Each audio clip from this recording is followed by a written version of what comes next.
Welcome to Mindshock. This is Bruce McGuire, and it's April Fool's Day. Happy April Fool's Day out there, everyone. Who's an April Fool? Is it everyone? If you like the podcast, you can donate to our PayPal. Just check the link in the description. Subscribe to the channel, hit the bell for notifications. If you like this video or the podcast, feel free to share it across social media platforms. Any questions, comments, suggestions, insults, drop them in the comments section. Like our Facebook page. You can also check us out on Reddit, Twitter, Patreon. Okay, April Fool's Day. A lot of people like April Fool's Day.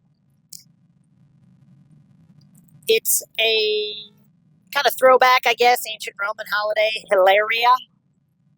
A lot of hilarious things going down on Hilaria. The vernal equinox, occurring around March 20th when the sun passes over the equator. That was actually the basis for certain calendar systems. And on the switchover, when a pope actually decided it was time to pull a trick, possibly, on the fools and switch April 1st being the New Year's Day to January 1st. How many people know that? That's right, April Fool's Day. April 1st used to be New Year's Day. So in the 1500s, this switchover happened, and it's pretty interesting. The origins of a lot of holidays are occult in nature. Is this the April Fool's Day conspiracy? Is the real April Fool's conspiracy that everyone in the world was made a fool? Was the previous calendar system more accurate? Does this have to do with altered history? If you haven't checked out the Mindshock Altered History podcast, check that out. That series goes pretty in depth on the possible fabrication or alteration of history and a mud flood, and history possibly being rewritten as little as 100, 200, or 300 years ago. Does April Fool's Day have something to do with it? The history books are, of course, written by the victors, the losers, including the losing calendar systems, or in physics, the losing theories. Whether it's ether or geocentrism, when the victors write the history books, they can kind of rewrite the past, effectively controlling the present, thereby controlling the future. So what are you doing out there on April Fool's Day? You playing tricks on people? The trickster. Also, the trickster is often attributed to similar concepts as the devil himself. The greatest trick the devil ever pulled was convincing the world he did not exist. And of course, in tarot, the Fool's Path, you have the option of living life on the Fool's Path. Kind of jovial individual. We're not going to go into the occult regarding the Fool and the Fool's Path, because that is a very extensive podcast that needs its own dedication, more so than just playing a fool on April Fool's Day. Is this really a holiday in disguise? Paying tribute once again to the devil in a disguised fashion. So the devil comes in the name of truth, but actually is the father of lies. In occult and spirituality, this holds true in almost every regard.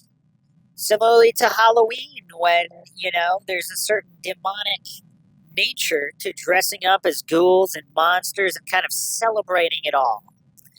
Is April Fool's Day, if the trickster entity is separate from the devil, or some kind of amalgamation or mistranslation through ancient texts, as it's very difficult to understand the real truth? Is this tribute to the trickster god? On Mindshock, we've mentioned many times, if demons or spirits or some of these paranormal entities feed off energies, then the energies and thoughts and frequencies that the humans operate on, they can feed off of them. So playing tricks on people, laughing at them as a result, obviously there's good-natured humor, and then there are more sadistic and ill-intentioned tricks and pranks that cause harm. There's there's a wide variety of this going on, so this isn't meant to deride or chastise any and all tomfoolery, because there's a place for that every single day of the year. You don't need to just do that on April Fools. But the notion of tricking, specifically tricking, like I remember back in elementary school, a popular one was, look, your shoe's untied. You look down, no, it's not, April Fools.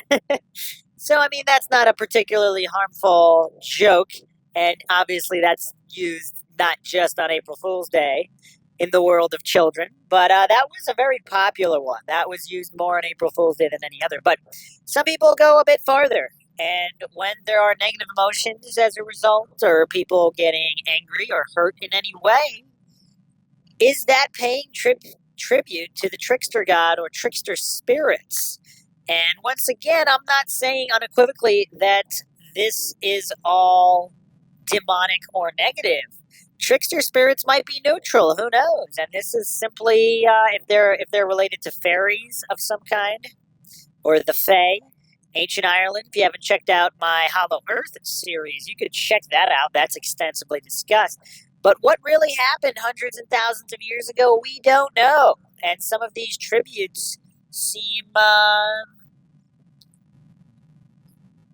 structured around planetary bodies as well, or celestial bodies, which is also very interesting. A lot of gods are praised, and certain actions or ceremonies are in their honor, just like on April Fool's Day. So before you play an April Fool, or try to make an April Fool of someone else, you might want to consider that there might have been a vast April Fool's conspiracy going back to a Gregorian calendar tie-in, where April 1st used to be New Year's Day.